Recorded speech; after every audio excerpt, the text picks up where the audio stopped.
BFM Business, Intégral Placement, les réponses aux questions.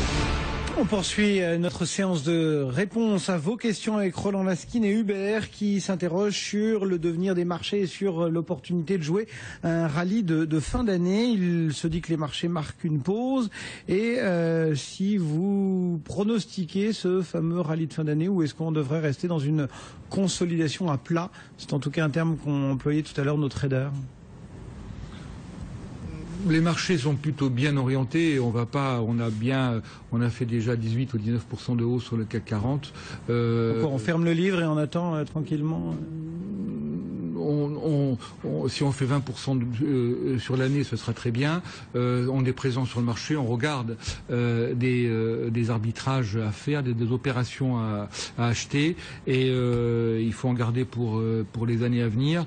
On espère une progression des bénéfices, une reprise de l'activité en Europe, des États-Unis qui se tiennent plutôt bien. Donc 2013 est probablement fait, on n'est pas loin.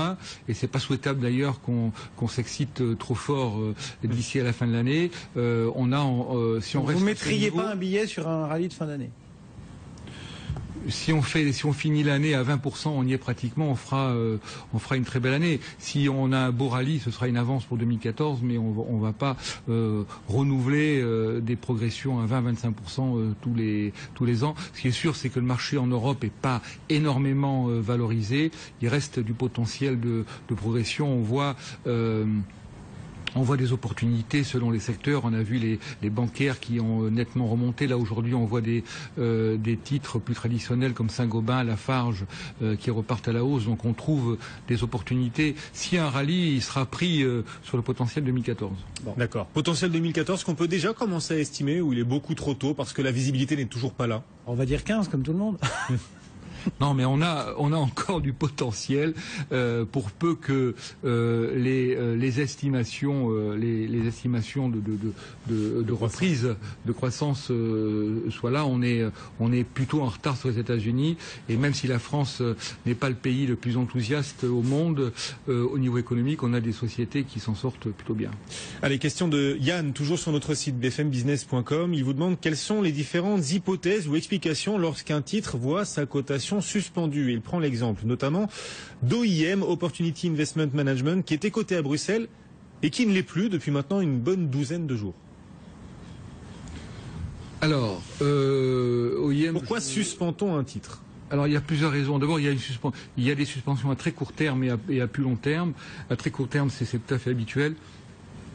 Quand un titre progresse de plus de 10% sur le marché continu, on suspend la cotation. On dit qu'il est réservé à la hausse. Il est réservé à la hausse. Ou à la baisse d'ailleurs. Ou à la baisse. On laisse évoluer le carnet d'ordre. On voit si s'il y a une vraie demande ou une vraie vente.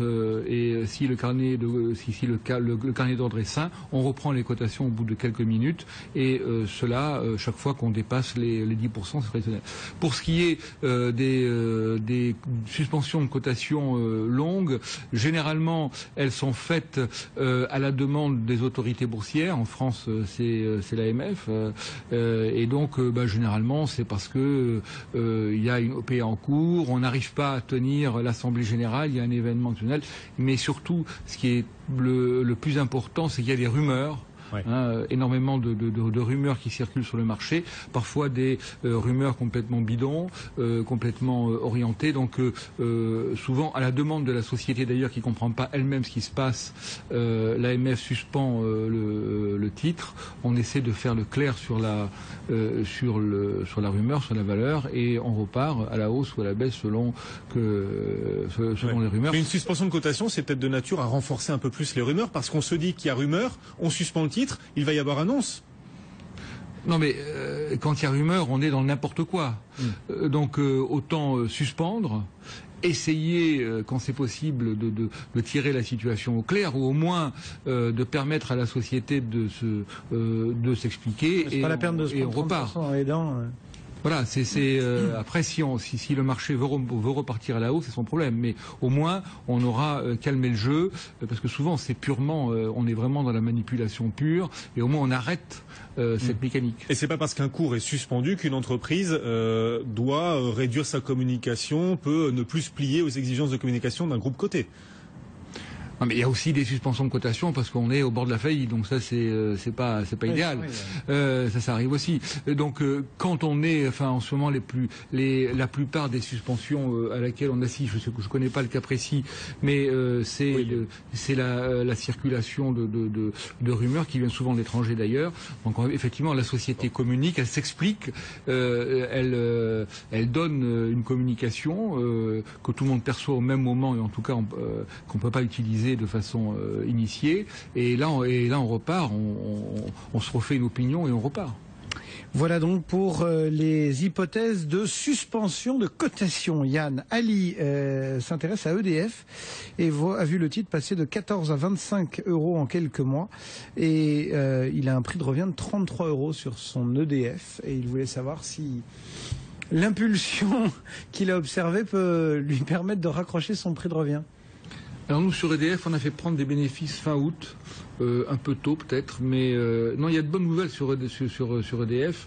Il y a le contrat britannique, et puis il y a surtout le rallongement de 40 à 50 ans qui sera probablement accordé au groupe de durée de vie des centrales nucléaires. Ça c'est important parce que l'outil existe, on peut le rentabiliser plus longtemps, mais surtout il y a un effet mécanique dans les comptes, c'est qu'on va réduire les provisions qu'on fait chaque année. Est-ce que ça va suffire à redonner 25% au titre? Parce que c'est ça qu'il nous propose Ali là. Alors cette histoire 26 pour monter à 33. Cette histoire de 30 à 40, ça fait mécaniquement pratiquement 13% de hausse du bénéfice net par action. On n'est pas au 33. On n'est pas à 33. Nous on a fait prendre des bénéfices à peu près, j'imagine qu'on devait être à 24 euros. C'est possible, mais ce sera... Donc il attend encore un peu parce qu'on peut grimper, mais il y a un moment où il faudra peut-être cristalliser des attendre. Je ne sais pas s'il faut se fixer sur les 33, mais c'est une valeur qui peut retrouver des 30 euros. Ouais. C'est la valeur. La demande d'énergie, malheureusement, est un petit peu faible, mais ce qui inquiétait les marchés, c'était surtout EDF lui-même, et là on a plutôt de bonnes nouvelles sur le groupe. 33, c'est peut-être un petit peu ambitieux à court terme. Merci Roland. On est arrivé au bout du temps qui nous était imparti pour répondre aux questions, aux interrogations de nos téléspectateurs, nos auditeurs, mais vous reviendrez très bientôt, bien sûr, au cœur d'Intégral Placement. Roland Laskin, rédacteur en chef de la lettre des placements. Cédric.